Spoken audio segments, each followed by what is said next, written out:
l'Afrique. Vos ennemis ne sont pas nos ennemis. Vos héros ne sont pas nos héros. Vos fantasmes ne sont pas les nôtres. Et nous n'avons pas à subir les dommages collatéraux de votre bêtise. Vous avez promis de punir les pays et leaders africains qui s'engagent avec la Russie dans différentes formes de partenariat.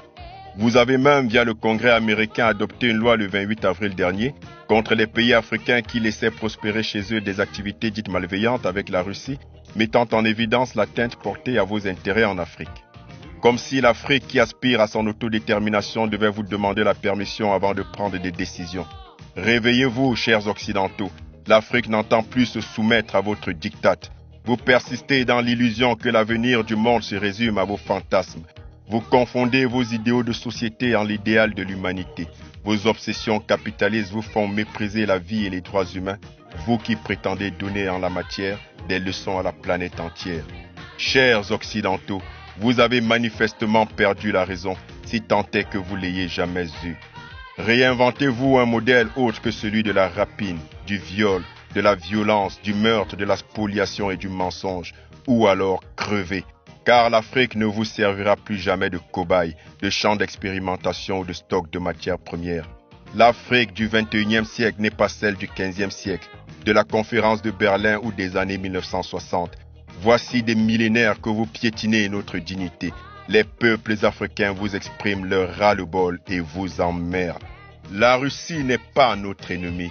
La Russie ne nous a jamais esclavagisés ni colonisés pour nous piller. La Russie n'a jamais assassiné nos leaders politiques qui combattaient pour la souveraineté de leur peuple. La Russie ne nous a pas mutilés pour nous imposer sa culture et nous exploiter. La Russie ne nous a pas violentés pour imposer sa religion et nous asservir. La Russie ne nous a jamais imposé de système politique pour nous manipuler. La Russie ne s'est jamais ingérée dans nos affaires internes pour nous phagocyter. Nos objets cultuels et culturels pillés pendant la colonisation ne se trouvent pas dans les musées russes. Le franc CFA qui asphyxie nos économies depuis 1945 n'a pas pour responsable la Russie. Ce ne sont pas les Russes qui ont déstabilisé la Libye, l'Afghanistan, la Syrie, le Yémen, l'Éthiopie, le Soudan ni le Mali. Ce ne sont pas les Russes qui asservissent le monde par le mécanisme pernicieux de la dette. Ce ne sont pas les Russes qui polluent le plus la planète pour accélérer le réchauffement climatique.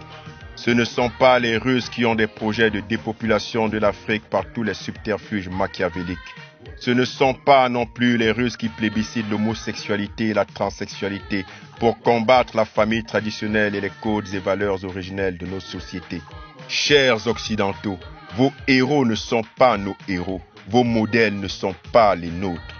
Le roi Léopold II de Belgique qui a régné entre 1865 et 1907 est l'un des pires criminels que l'Afrique n'ait jamais connu, avec à son actif plus de 20 millions de civils congolais assassinés et mutilés, bien plus qu'Hitler que vous présentez comme le pire des monstres, avec pour seule raison la couleur de ses victimes.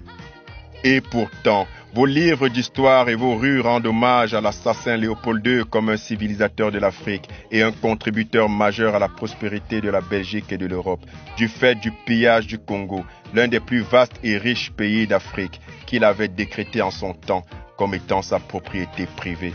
Charles de Gaulle, que vous considérez comme le héros de la France, ne peut bénéficier d'aucun autre attribut en Afrique que celui de criminel, au regard de la multitude de ses œuvres macabres dont des millions de victimes au Cameroun, en Algérie et partout en Afrique.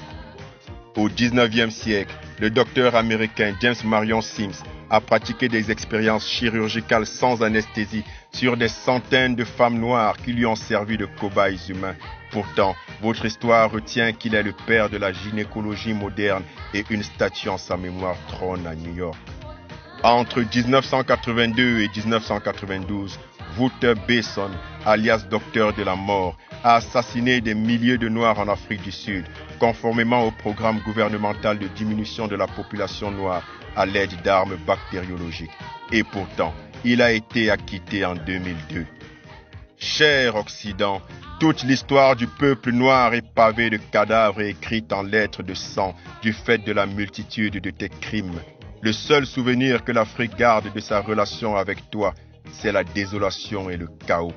Cher Occident, tes lois, tes intimidations, tes manigances et tes compassions pour garder l'Afrique dans ton carcan hégémonique ne peuvent plus prospérer.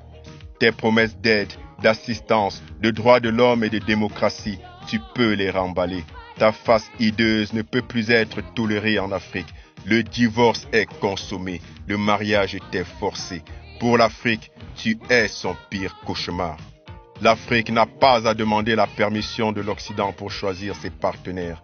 Quand on est dans une relation où on vous ment, vous viole, vous humilie en permanence et sans interruption depuis le début, il faut partir en courant, car rien ne peut être pire.